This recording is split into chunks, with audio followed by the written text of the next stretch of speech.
What's up? It's Lance back with another interview. Today we have Coach Andy Derks from Plainfield North, and we have Coach Tony Holler from also Plainfield North. Coach Derks is the state champion in the mile at high school and Rochester High School in Illinois. He ran at the University of Eastern Illinois.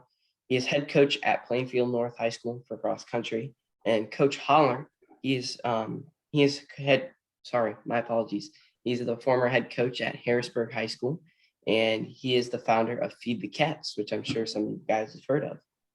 And now currently he coaches sprints at Plainfield North High School. So how has your guys' day been so far? My day has been really good. We've had a great practice today. We did what we call the 23-second drill today at 8 a.m. And Coach Derks sent me 5 of his distance guys, actually 7 of his distance guys. So it was a really, really fun day, and it went probably as well as it's ever gone. Yeah, my days have gone well so far too. I went and picked up groceries with my wife, and we got some Starbucks, and we're just kind of enjoying one of my last few free Saturdays with the family. One of the nice things about coaching the distance crew is they're out. Some of them are doing workouts, some are doing hill workouts, some went to Coach Holler. So they've been good about letting me have some Saturday mornings free here before the season gets rolling. It's 10:30 if you've already done groceries, Starbucks, like you're all over the place here. And walk the dog. Whoa, busy morning. Crazy, right? So how do you guys decide which athlete goes into which event? Well, that question is really interesting because it's one of those things I don't ever think about. Like this is my 41st year of coaching track and field. And I think we learn to do things kind of by habit. And a lot of the things that we do really come from an accumulation of experience over the years. I can look at a guy and look at the way he sprints and see how fast he is. And then also see how they did, let's say on the 23-second drill today. I can watch a stride and say that guy's a 400 guy, or hey, that guy is not a 400 guy. He's a distance guy. We try to get as many people to jump over a safe height of hurdles as possible so that we can find a couple of hurdlers. And then, we're just constantly, my jumps coach recruits jumpers. He tries them out. He encourages a kid that maybe does really well in the vertical jump to come over and try triple jump, try long jump. So it's really a trial and error type of thing. And it seems to just sort itself out.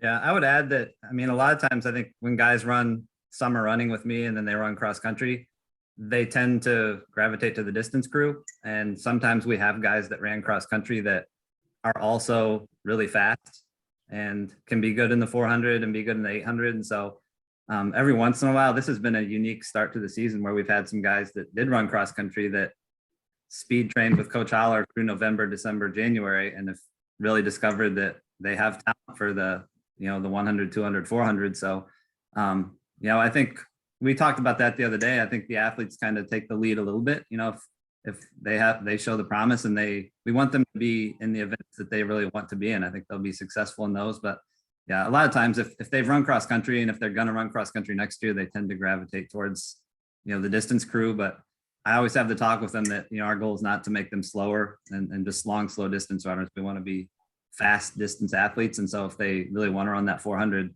we'll do enough things to get them there, but just maybe coming at it from a different way than a feed the cats approach.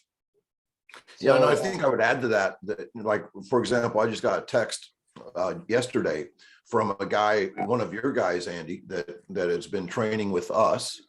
And he happened to be on the fresh off 4x8 team last year that set a school record for us. And he really wants to sprint and he likes the sprinting thing. And I told him that when you're ranked 19th in our sprint group as a junior, but you're ranked in like the top 5 in the 800, that really you need to run the 800. So sometimes what a kid wants and what a kid gets is like 2 different things. And that's where you and I come in. Mm-hmm. So do you guys tend to have more distance kids or more sprinters? Good question. Typically more distance because Surprising. distance, uh, I think larger groups are more coachable with the distances.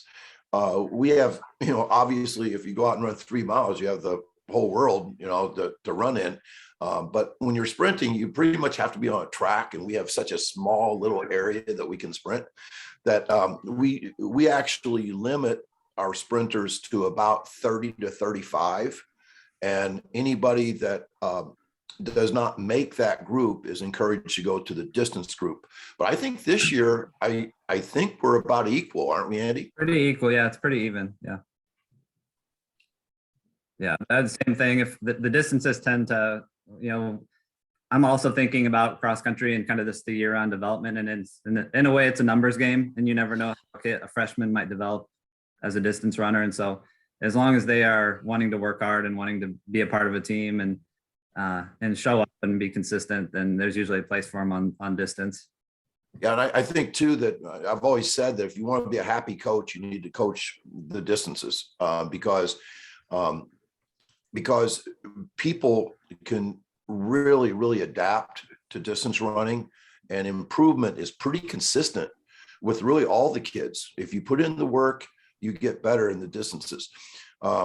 If you have a low ceiling as a sprinter, you're never going to get real fast. So even though we do improve in the sprints, I say the speed grows like a tree. Whereas in the distances, your times can really, really improve. So a kid that's not very good as a freshman may be real good as a senior. That doesn't happen very often with the sprinters. So basically what you're saying is you've got to have basically a bigger, I wouldn't want to say base, but like start off, like a good starting point to be a decent sprinter at later in life. I think so. Yes, I think that the speed is both distance and sprinting is genetic for sure. That's our DNA definitely determines who we are, but the adaptations come much quicker and easier, I believe, with the distances. So yes, I think that that people who are really slow as freshmen seldom are really fast as seniors. So you do have to have a certain amount of twitchiness, of explosiveness, to even have a chance to be a good sprinter in high school. So how do you mix feeding the cats and cross country? I think one of the things, that's a really cool question. Obviously, Feed the Cat started as a way to try to get fast, twitchy guys that can dunk a basketball, guys that can wide receivers, people like that. Feed the Cats is really meant to get those guys to want to run track. And in many schools, those guys don't want to run track because the sprint coach doesn't know what he's doing. So he just goes out and runs them 10 times 200 and they all quit, or they don't come out. That's usually the case. But I think what's happened in the evolution of Feed the Cats is, there's the real truth of Feed the Cats has really nothing to do with sprinting. It's stuff like high performance is based on rest, recovery, and sleep. Stuff like we want to make track practice the best part of a kid's day. I have like 10 of these pillars that I tell coaches, you can't argue with any of these. All these things are truth. And so when even though Andy doesn't coach sprinters, he does teach these same things. He wants practice to be fun. He wants distance guys to be as fast as they can be. He wants them to build a foundation of rest, recovery, and sleep. Our distance crew probably does a better job of doing those little things than any group I've ever seen.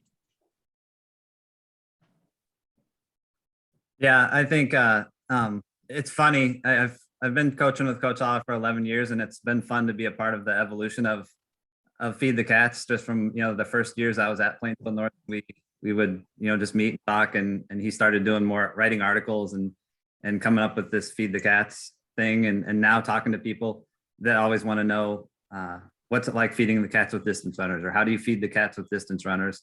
And we get those questions a lot. And he's dead on that. I think it's more of a philosophy for life, a philosophy for coaching. It's not so much, it's definitely a way to coach sprinters, but there's things that I've definitely taken from Feed the Cats that I wouldn't have had previously. And it is those things of making practice fun, of loving your athletes, of loving your sport. And I think that we both definitely share that.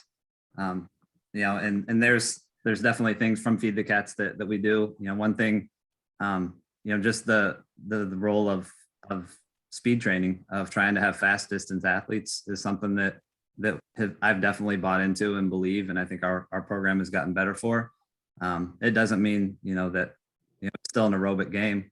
I don't think Feed the Cats was created as a cross-country training program. And when distance coaches come at me, saying they disagree with Feed the Cats or something, I just think it's hilarious. I don't think they really know what truly they're talking about. It's still an aerobic game, but there's definitely things that we can learn from sprint coaches. And I think those are some important things to understand. Yeah, and I think that I've watched Andy evolve in the last 11 years, and I think it's a real testament to Andy. And when I speak at clinics, I tell people that we are a speed-based distance program now, and they look at me like wait, that's like two different things, right? Speed-based, and for sure we're still very aerobic. We get in the miles, all that stuff, but when people hear that we had 28 distance kids under 60 in the 4x4 last year, they just shake their head. Because most schools don't have 28 sprinters that can break 60 in the 400. Well, we have 28 distance kids that did it, including one that ran 49 and two that ran 51. So we are good at the long distance, great in cross country, but we're also probably the fastest distance crew I've ever been a part of. So how do you guys include your coaching philosophy to get everyone in all events and also help everyone out in all events? Well, we're not in all events for the last 5 years. I guess we have not had a pole vaulter, and part of that is just the fact that you really need an assistant coach that's dedicated to the vault to really do it safely. And we don't have it. We have a jumps coach, we have a hurdles coach, we have a throws coach, and we have a distance coach, and me. So I guess we're in 17 of the 18 events. But once again, things just sort themselves out. That when they go through the process, when you're making meet lineups and stuff, you put your best 800 guys in the 800. And you put your best hurdlers in the hurdles. And so it tends, and we also, obviously we're at a fairly large school. We're the 79th biggest school in Illinois.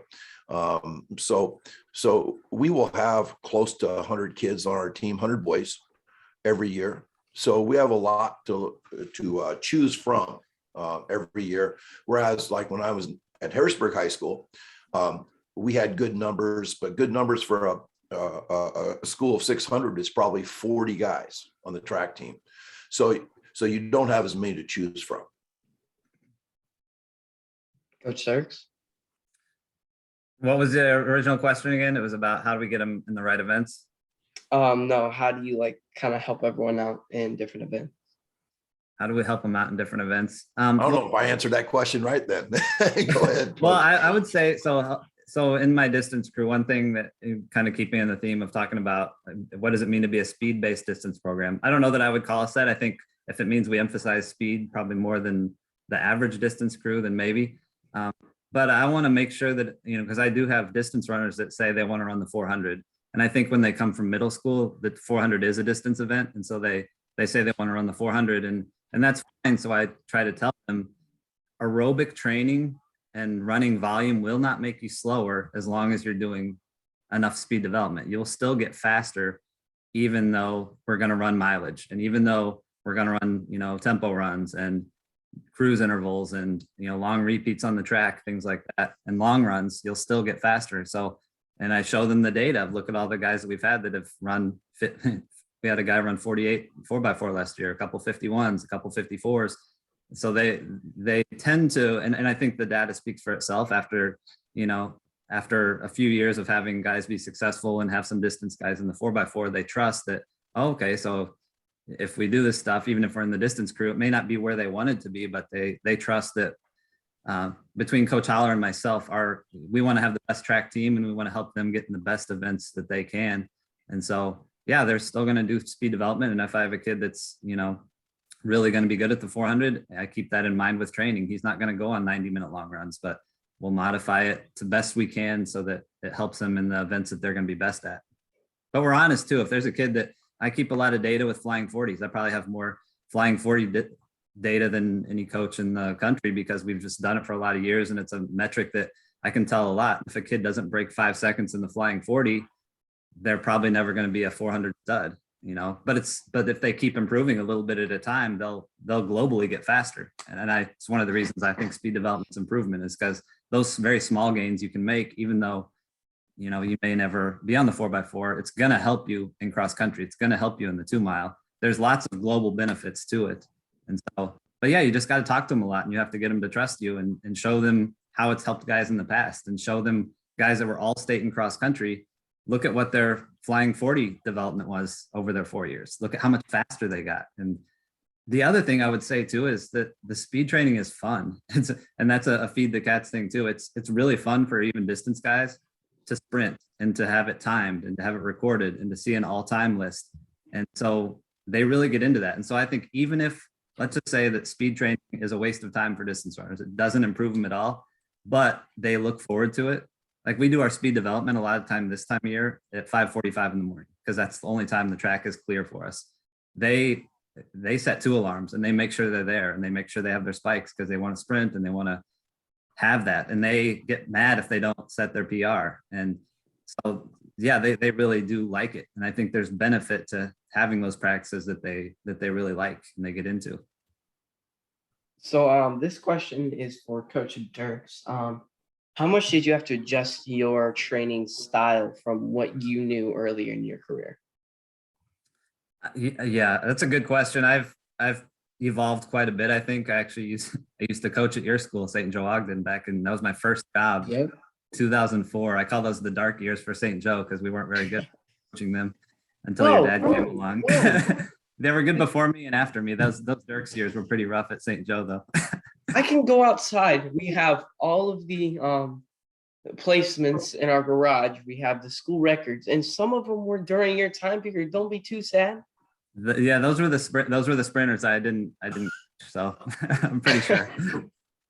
No cross country records happening during that time. But anyway, yeah. So I've definitely evolved a lot. I think one big adjustment was I was a Class A guy in high school. I went to Rochester, and then I coached at St. Joe. And then when I got out of coaching for years and I came back at Plainfield North in 2011, and the first thing I had to do was learn how these big 3A schools, it's just a different world and how they train. And I learned pretty quick that I've got to get much better as a coach to keep up with what these 3A programs are doing, because the coaching is so good. Their schools are bigger. There's more athletes.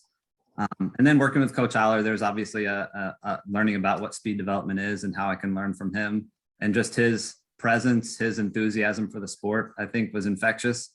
And so, yeah, things that I do now that I probably didn't do very well was just, like you said, speed development is one thing. Longer long runs. Our team right now does longer long runs than I ran a lot of college, I would say.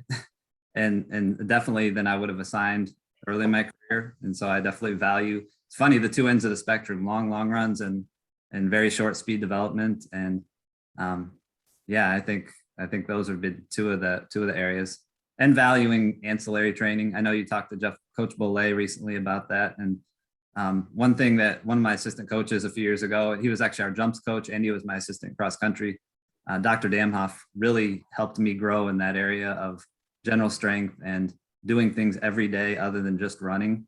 because we value being distance athletes. I just told them yesterday in our practice that some of our new guys that we want to be fast distance athletes. And so all this extra stuff we're doing, we want to be athletic and we want to be durable and we want to not get injured. And so just all the extra stuff from lifting to med ball stuff to glute work. I wouldn't have known what glute work was 15 years ago. And now it's every guy on our team knows what their glutes are and how to get their glutes firing and all that stuff. So yeah, lots of areas that I've grown, I think. So I do have a little follow-up question for you. Do you guys like to move your feet fast, like every day? Is that one of your goals? Move our feet fast every day. Yeah. Where'd you get that saying? Yes. Coach, Who would ever say that? yeah. I don't know. I think We it's try from to do. Sandler. Yeah, we definitely try to move our feet fast. I would say most days we try to do something other than running every day, and we try to do something relatively fast most days. And that might even be just doing some jump roping after practice. We do that a lot on easy days. It's just lots of fast jump roping. So it doesn't mean that we're max sprinting every day or doing box jumps every day, but doing something fast. I think there's definite benefit to that. And from those around us, and I've learned a lot from teams like Coach O'Malley and other schools that are doing really well in cross country and in the 4x8. And that's kind of our goal, is to be a program that's good at both. So you got to learn from the best. And I would add to that with our sprinters, we're a little bit different. We don't ever move slow, ever. Like we don't ever run a lap. So what would be my saying that would be the flip side of O'Malley is never move your feet slow ever or something. I need to work at that, but yeah, we don't ever jog. Cats don't jog, so yeah, it's similar but different. Yeah, it's funny too, the essentialist thing that Coach Holler will talk about, and we both love that book. Essentialism is, if you try to chase two rabbits, you won't catch either of them. And so he's trying to catch one rabbit. He's trying to catch speed. And in our world, though, we have to try to do multiple things. We have to chase speed, and we have to remember that our events are very aerobic. And so we have to always be mindful of continuous aerobic development, continuous speed development, and really focusing on those two things. So this question is for Coach Holler. What have you done to adjust your training long sprinters and short sprinters? My apology. We do not treat long sprinters and short sprinters differently. And that's one of the things, like our workout that we did this morning at 8 o'clock is a long sprint workout. It basically, all we work on the off season is sprinting in 5-second intervals. And we are just purely going after speed. Now, once the season starts, and I told our guys this morning that I believe this is the first day of track and field, because we have tryouts are over and we are 3 weeks away from our first indoor meet at Lakes High School. So today was really the day that we had to start learning to sprint farther. And so every one of my sprinters ran that workout today. And like we said, several of Andy's distance kids did as well. So we do not do anything differently with a short sprinter and a long sprinter, because in the same way that every distance kid in Andy's crew will run the 4x4 this year, all my sprinters are expected to be able to run the 4x4. So if you're a runner at Plainfield North, you're a 4x4 guy. So is that like your main focus? Like no matter what, like your 400 guy? No. The 4x1 is the only great event in track and field. No, get out of here. Get out of here. No, don't be bringing that distance bias to, I know you guys outnumber me 2-1 here, but the 4x1 is truly the glorious, fantastic event of track and field. But I do say this, that the 4x4 is the religious experience in track and field. That is where we talk about heart and soul And so I'm partially kidding here. My focus as a sprint coach is to be the best 4x1 team in the state. And by averages in the last 10 years, Plainfield North is the number one 4x1 team in the state.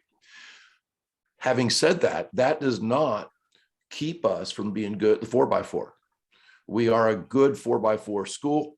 We are always either winning the conference or getting second. We qualified and should have medaled last year. We just didn't have a great state meet.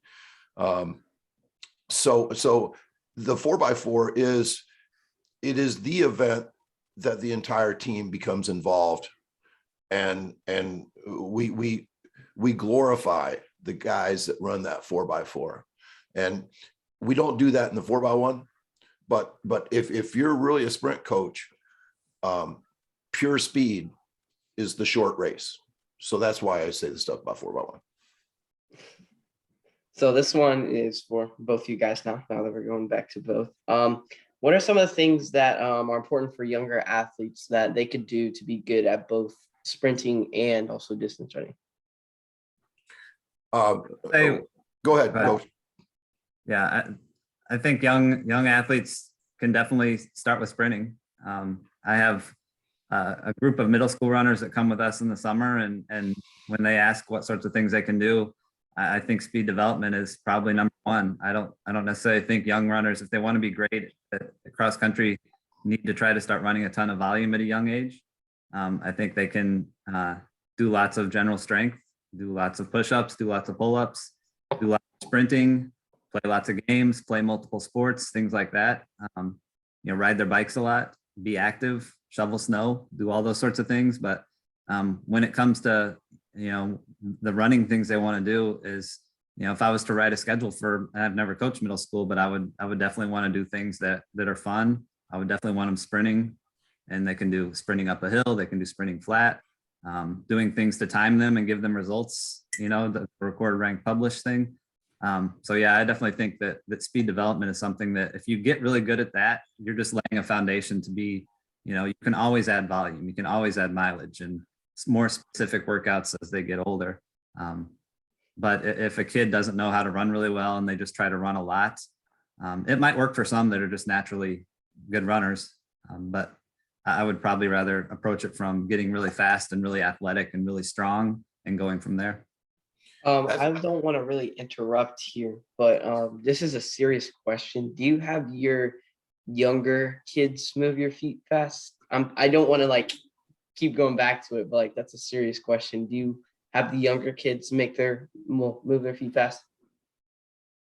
Yes. So when we have our summer running, now we don't time flying 40s much in the summer, but once a week we use free lap and time hill sprints.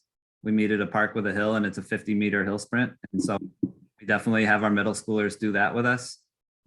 We have them do general strength. We have them throw med balls.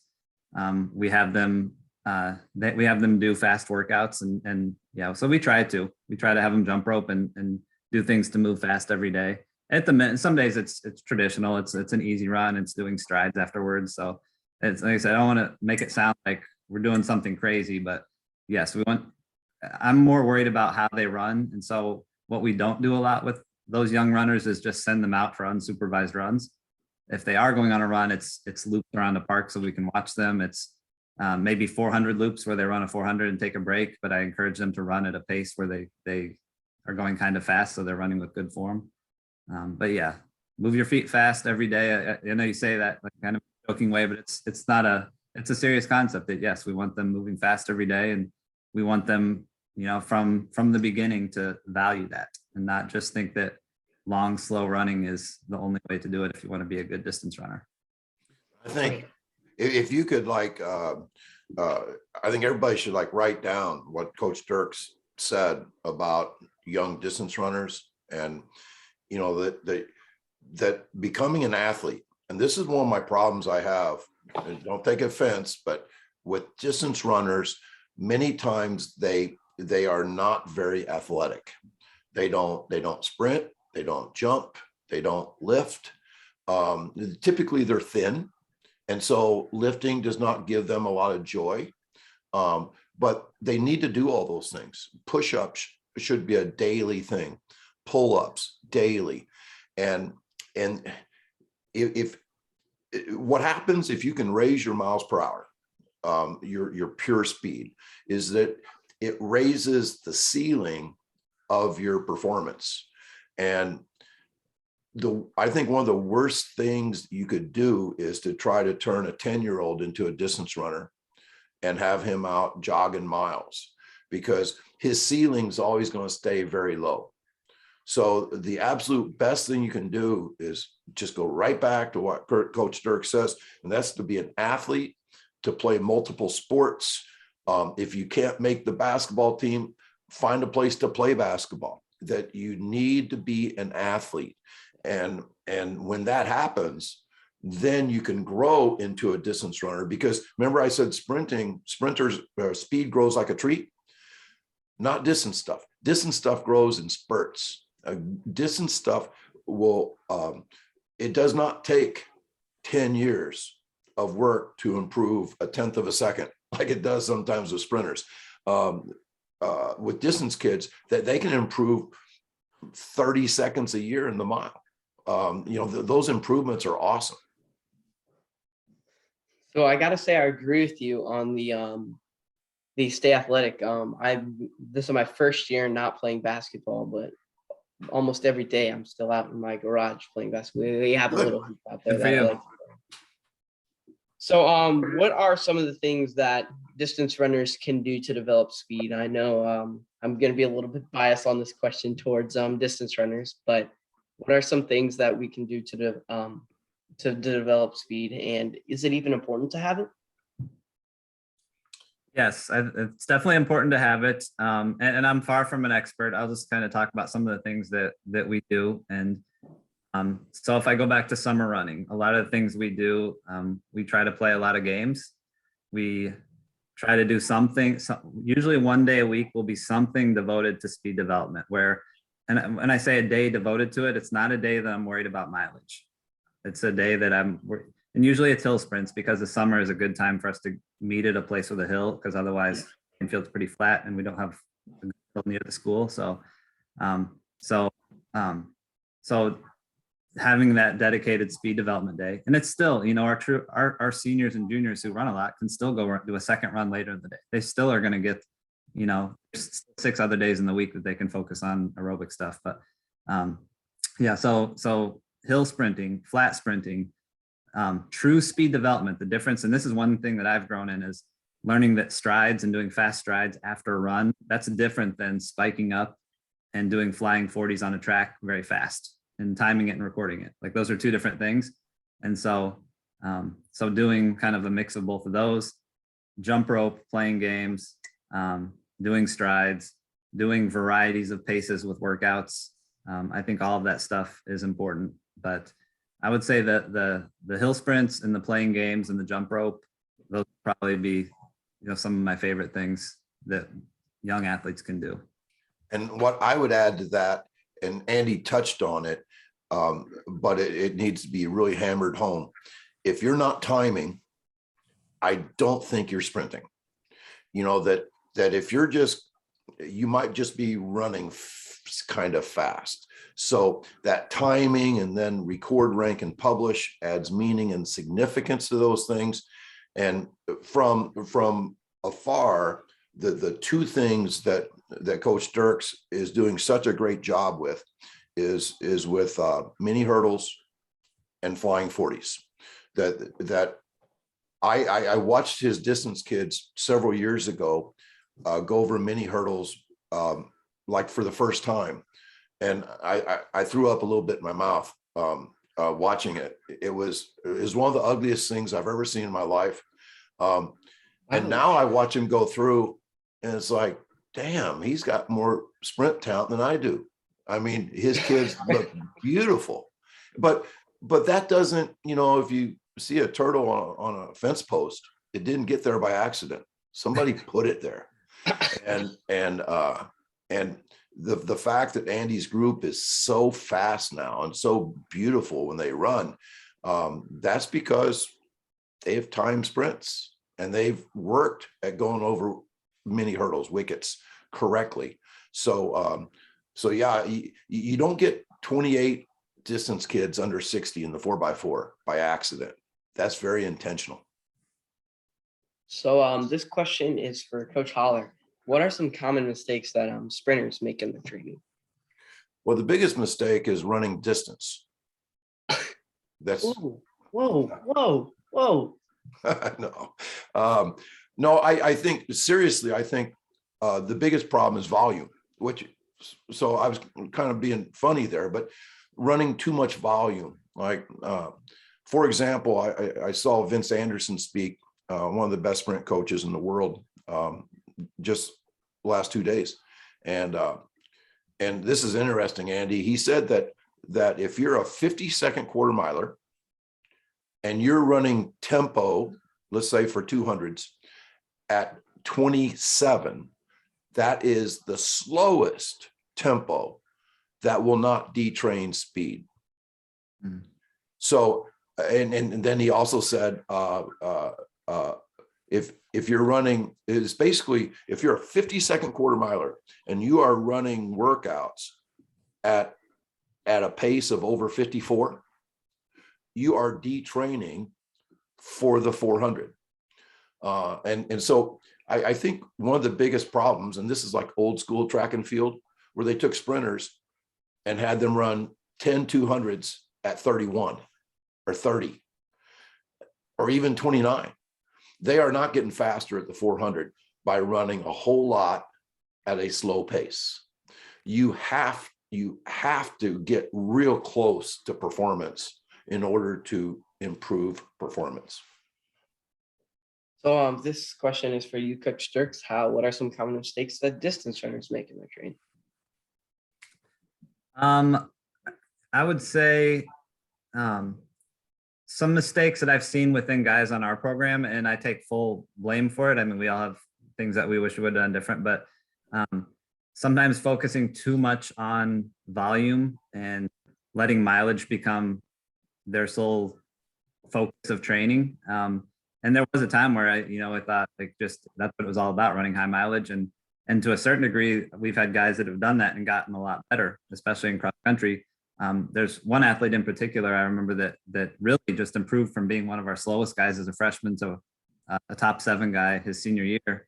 And so he really improved, but in track, he did not improve very much. He got slower in sprinting. He got slower in the 800. He got slower in the mile. And he really, as a senior in track, didn't have much place to go. Like he was kind of just stuck running volume, but we let him lose sight of staying fast and working on mechanics and doing those things along the way. So I think chasing volume is probably one thing.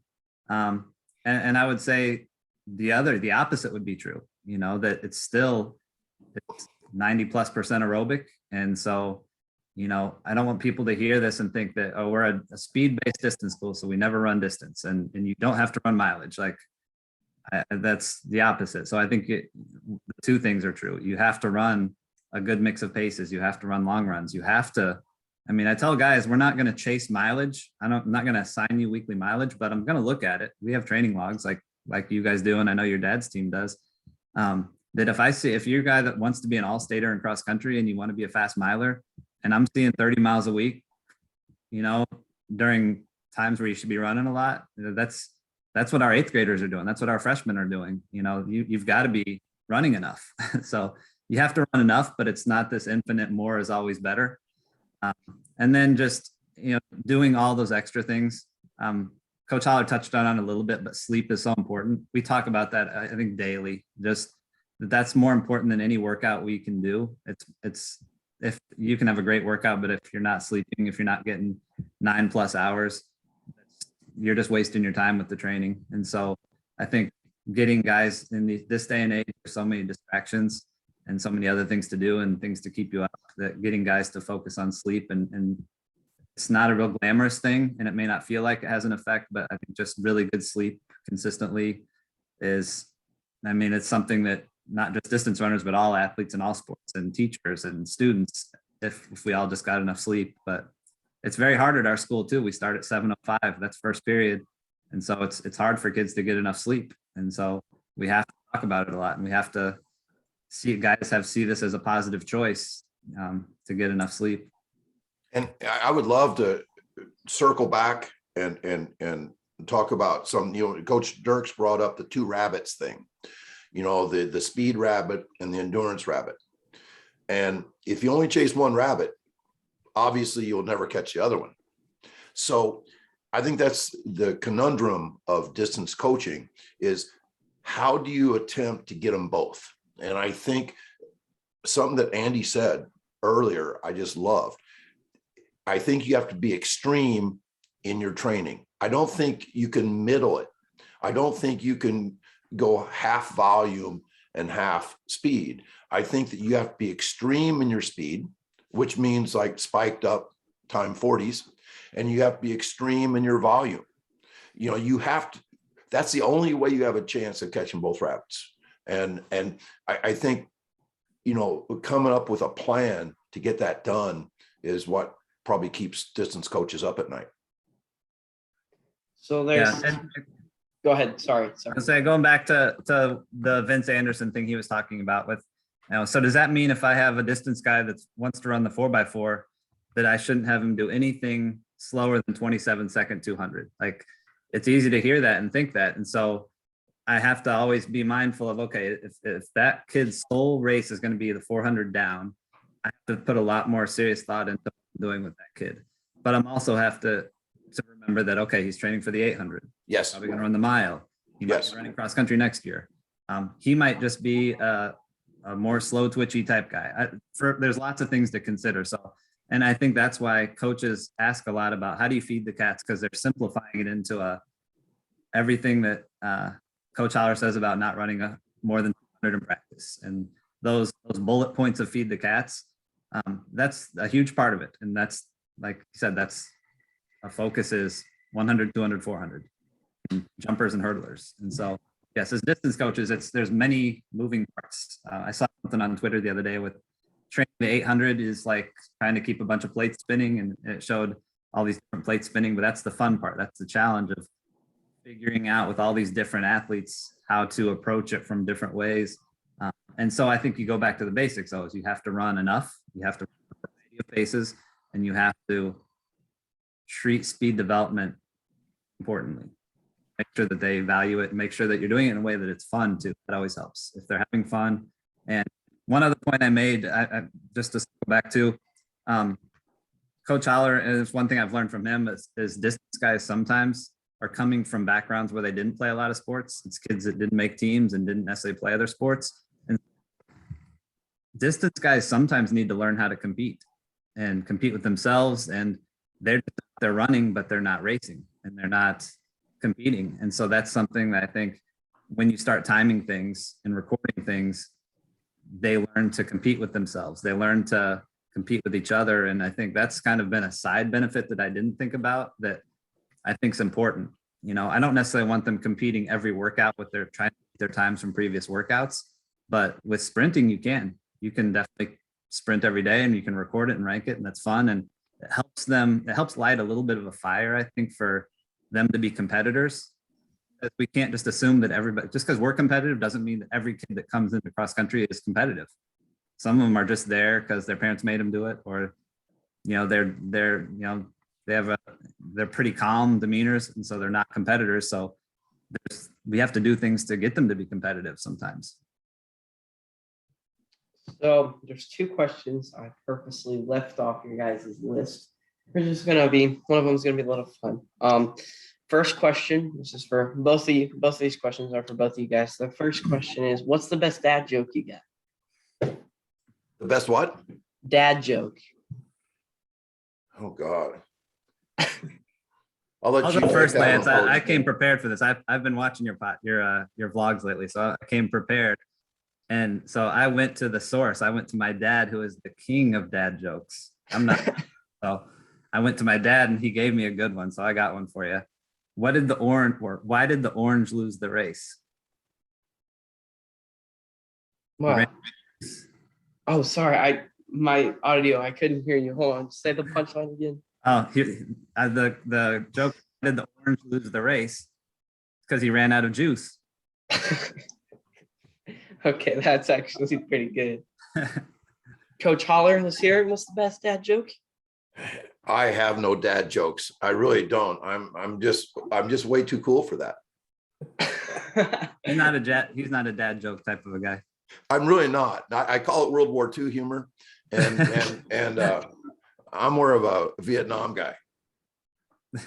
Okay, so do we have any appropriate jokes for maybe? No, I couldn't say it, on a podcast. All my jokes are just too dirty. No, Right, so we'll just go ahead and skip that one. I'm really not a jokey guy. I'm just pretty damn serious, really. He's one of the funniest guys I know, but I don't hold a joke. It's just his presence is funny. Sarcasm. So Andrew Weeding, he said, "What's up, dog?" That joke. Jay Johnson said that cat was walking perfectly, and then Jeff Boley said, "What would you like to eat?" No, Dad, I'm hungry. Hi, I'm Dad. So that was the rest of them. But so the last question I gotta say is, Coach Derks, if you could tell Coach Derks one thing, what would that one thing be? Oh, younger version of myself? Yeah. I would say not to compare yourself to other coaches and compare your programs to other programs. I know I got caught up a lot in that early, especially my early years at Plainfield North, having lots of friends that coached at programs that were doing really well, and just lots of programs in our area that were achieving the things that I wanted. And I remember I wanted it so bad. And there were years where I've ended the season in tears just because we didn't qualify anyone to state, or we didn't best at the end. And I really internalized that as like, I'm a bad coach and I don't know what I'm doing and we're never going to get there. And look at so-and-so's program's doing really well. And that was a lot of time wasted and just things that's not where my mind should have been. And that's my own ego that was getting in the way of feeling like my self-worth was tied into the results of our guys. And so yeah, that would be my advice, is to just focus on where you're at and have fun with your guys, have fun, just loving the team and helping them get better and helping them have fun and creating a whole experience for them that they just love training and they love running and they love being together. Those are the important things, and forget what everybody else is doing. Learn from others, definitely learn from other programs and other coaches, but don't compare yourself to them and put your self-worth in that. Now, Coach Holler, your turn. If you can tell young Coach Holler one thing, what would that one thing be? Well, it'd be very difficult to have told young Coach Holler anything because I knew it all and I was very confident and full of dopamine and I was recklessly confident. And what's strange about my career is that I was 40 before I started to feed the cats. And so my first 18 years of coaching was spent telling my guys that we were going to outwork everybody in the state of Illinois. And if they had shin splints, suck it up, rub some dirt on it and go. I was a good motivator, but I was ruthless in how hard I trained athletes. And if I would have been taught what I know now, and that's basically feed the cats, we would have been much better. Fast athletes would have wanted to run track. Those fast athletes would have improved and gotten faster. And I wouldn't have to apologize to 18 years of athletes I coached before 1999 with the way I treated them. I was just an old school taskmaster. We had success. I won a state championship being that way. But from what I know now, I wish I knew how to feed the cats when I was 22. Well, so thank you guys for hopping on this morning. It was actually great hearing some of your guys' opinions, especially on both distance and sprint side at the same time, and how you incorporate it. So again, thank you guys for hopping on, and I hope you guys have a great rest of your day. Thank you. Lance, let me just say, man, I'm really impressed with you. I was telling your dad this when we hung out in Boulder recently, that you're doing a great job with these. And I was paying attention to your results at the end of cross country and just seeing how you've improved as a runner and how mature you carry yourself with these interviews and talking to people that there's no way I could have talked to when I was an 8th grader. So keep up the good work as a runner, as a young man. You're doing a really good job. Thank you. And I think you should become more of a sprinter. I tried. Thank you. See you guys. Bye-bye. Thanks, Lance.